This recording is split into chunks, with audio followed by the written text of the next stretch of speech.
안녕하세요. 풍수와 건축 이야기 12번째 이야기입니다. 오늘은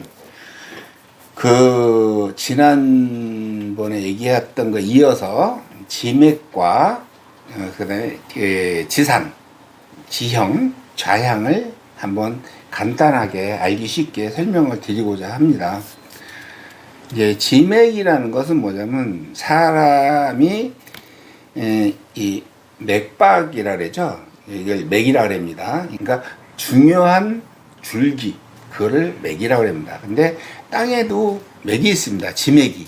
지맥이 있는데 이 지맥이 어느 정도 중요하냐면은 지맥은 흥망성쇠를 좌지우지한다 이렇게 보시면 돼요. 지맥이. 그래서 지맥이 좋은 곳. 그리고 지산. 산 뿌리, 그러니까 산 끝에 짓는 집을 지산이라 그러는데 지산 끝 지맥이 좋은 곳. 그 다음에 지형은 땅의 모양입니다. 지형이 뭐 어떤 지형이냐에 따라서 또 터가 흉터가 될 수가 있고 또는 길터가 될 수도 있다는 얘기겠죠.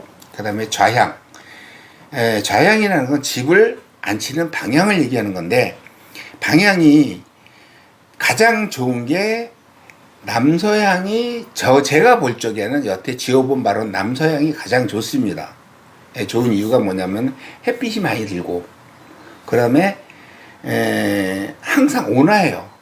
그리고 남서향에 바람이 불더라도 순풍이 불지 악풍이 불지는 않습니다. 그래서 중요한 게 좌향을 잘 봐야 된다.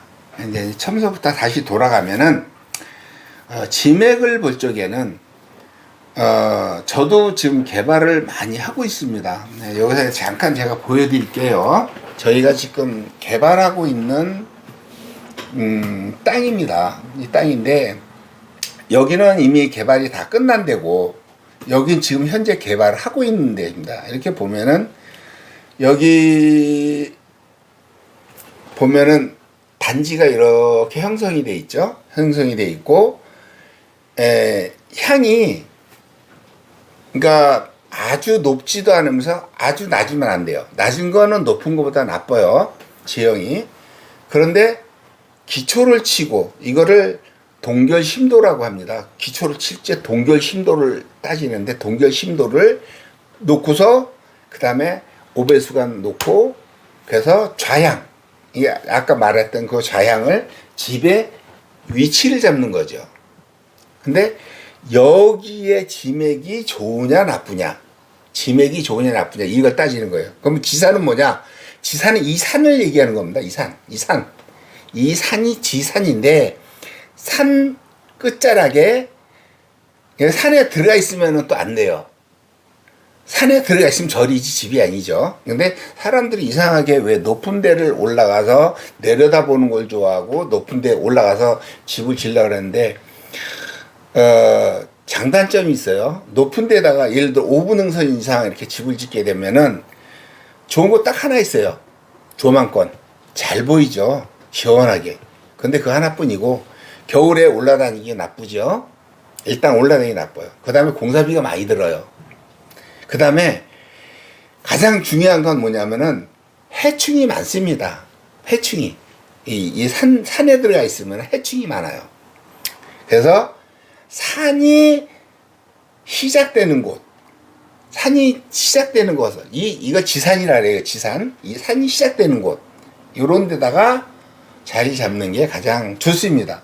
그래서 보시면은 여러분들은 잘 이해를 못 하실 것 같은데 저희 같은 경우는 이게 땅을 보면은 이 땅이 괜찮다. 여기는 이거 같은 경우는 단지에서 밑을 내려다 본 거예요. 딱 내려다 보면은 앞에 강이 흐르고 큰 이런 차가 다니는 대로가 보여요. 이렇게 쭉 내려다 보이는데 지대는 높지 않은데 방향은 잘 보이죠.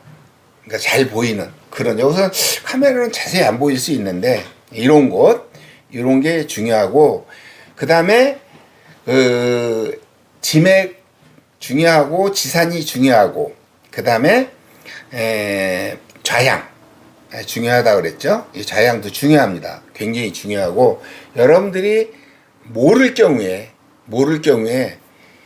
지맥도 모르고 지산도 모르고 지형은 알 거예요. 지형은 왜냐면 생김새를 보면 지형은 나오는 거니까.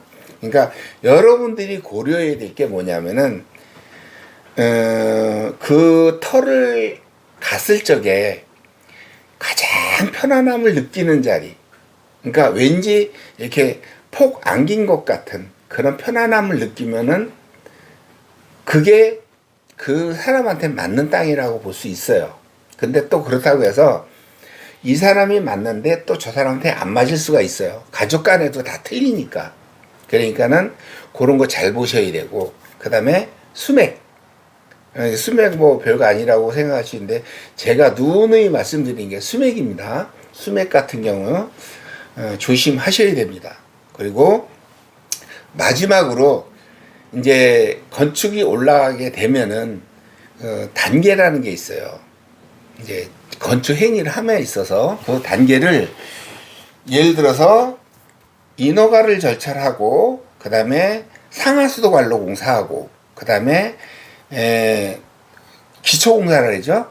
토목공사를 하게 됩니다. 그래서 뭐 보강토도 쌀 수 있고 석축도 쌀 수 있고 그 다음에 흙을 받을 수도 있고 흙을 파낼 수도 있습니다.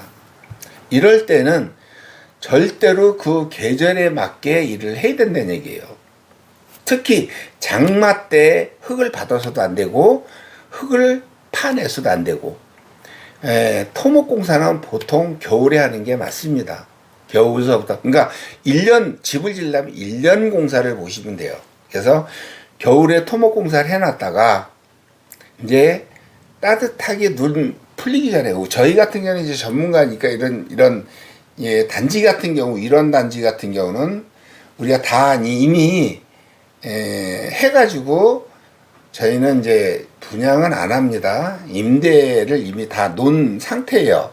임대를 놓고 있기 때문에 보면은 참 방향이 정남향에다가 포근하고 바람이 안 불어요. 딴 데서 바람이 막 불어도 여기는 바람이 안 불어요. 굉장히 이 지형이 그렇게 중요한 겁니다. 그 다음에 방향. 집은 무조건 남향이나 남서향으로 앉히는 게 좋고 그 다음에 나쁜 터, 흉터일던 경우는 흉터에 가면은 일단 사람이 거부감이 들어요. 그러니까 싫은 음식 몸에서 안 받듯이 땅도 똑같습니다. 그래서 가면은 일단 몸에서 거부하기 때문에 그런 데는 될 수 있으면 피하는 게 좋다고 보여집니다. 오늘은 지맥과 지산, 그 다음에 지형, 좌향, 수맥에 대해서 간단하게 설명을 드렸는데요. 다음에는 나 홀로 건축할 때 실수할 수 있는 것들, 그 다음에 전문가가 꼭 해야 될 것들, 이런 것들을 간략하게 설명을 드리도록 하겠습니다. 감사합니다.